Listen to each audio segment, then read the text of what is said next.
जय जिनेन्द्र। जैन कहानियों में आज सुन रहे हैं भगवान महावीर के भव। यह है तीसरा भव यानी मरीचि का भव। नए साल का जीव देव आयुष्य पूरा करके मरीचि के रूप में जन्म लेता है और बनता है चक्रवर्ती सम्राट भरत का पुत्र। मरीचि बड़ा ही सुकोमल प्रकृति का था।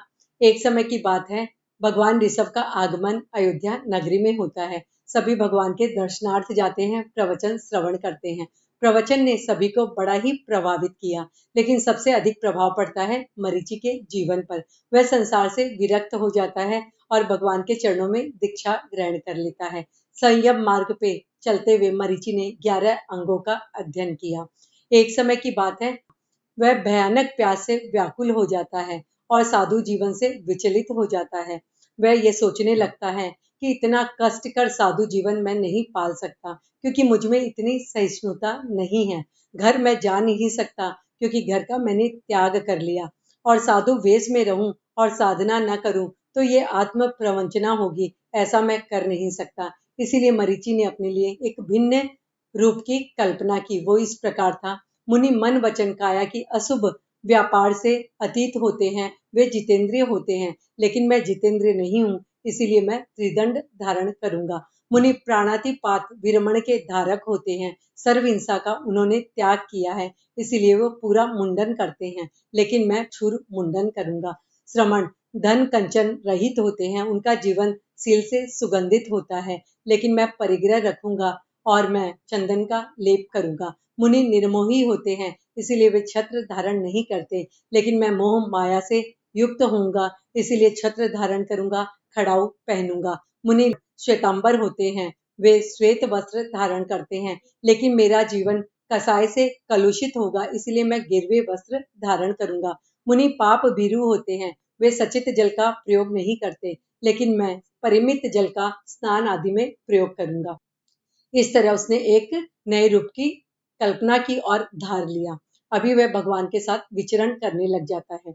एक समय भरत भगवान ऋषभ के दर्शन करने के लिए आते हैं और भगवान से पूछते हैं, भंते, क्या आपके समान कोई और भी है जो इस अवसरपणी काल में तीर्थंकर बनेगा? इस पर ऋषभ प्रभु फरमाते हैं, इस सभा में तो कोई नहीं। हाँ, सभा के बाहर तुम्हारा पुत्र मरीचि है, वो इस अवसरपणी काल का अंतिम तीर्थंकर बनेगा। वो वासुदेव बनेगा, वो चक्रवर्ती भी बनेगा।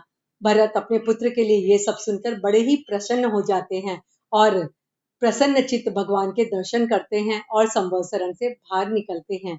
और जैसे ही मरीचि दिखता है, वहां रुक जाते हैं और सारे संवाद देते हैं। मरीचि तो त्रिदंड लेकर नाचने लगता है और सोचता है, मेरे तो सारे मनोरथ ही पूरे हो गए। मैं तीर्थंकर बनूंगा, मैं वासुदेव बनूंगा, मैं चक्रवर्ती बनूंगा। मेरा कुल कितना महान है। मेरे दादा प्रथम तीर्थंकर, मेरे पिता प्रथम चक्रवर्ती और मैं प्रथम वासुदेव। इस तरह वह नाचने लगता है और नीच गोत्र का बंद कर लेता है।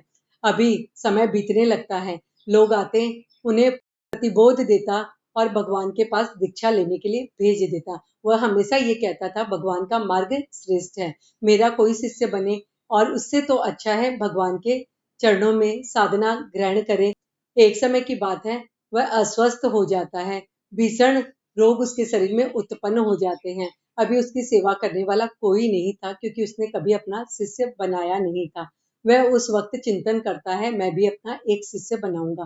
कालांतर में जब वह स्वस्थ हो जाता है, तो उसने अपने इस विचार को त्याग दिया। वह पहले की तरह भगवान के चरणों में लोगों को प्रतिबुद्ध करके भेजता और साधना स्वीकार करने के लिए प्रेरित करता था। अभी एक समय की बात है, राजकुमार कपिल आते हैं और मरीचि उन्हें प्रतिबोध देता है और भगवान के चरणों में दीक्षा लेने के लिए भेज देता है। राजकुमार कपिल भगवान ऋषभ के चरणों में दीक्षा ग्रहण कर लेते हैं, लेकिन कुछ समय बाद वापस वे मरीचि के पास आते हैं और कहते हैं, मैं आपका शिष्य बन के रहना चाहता हूँ। और इस तरह मरीचि ने पहली बार अपना शिष्य बनाया। जो मरीचि ये कहता था हमेशा कि भगवान का मार्ग श्रेष्ठ है, लेकिन अब वो शिष्य के मुंह में ये कहने लगा, भगवान का मार्ग भी श्रेष्ठ है और मेरा मार्ग भी श्रेष्ठ है। इस तरह तीसरा भव नए सार के जीव ने यहाँ मरीचि के रूप में पूरा किया, और पूरा करने के बाद आगे के भव सुन पाएंगे आप नेक्स्ट वीडियो में। तब तक के लिए जय जिनेन्द्र।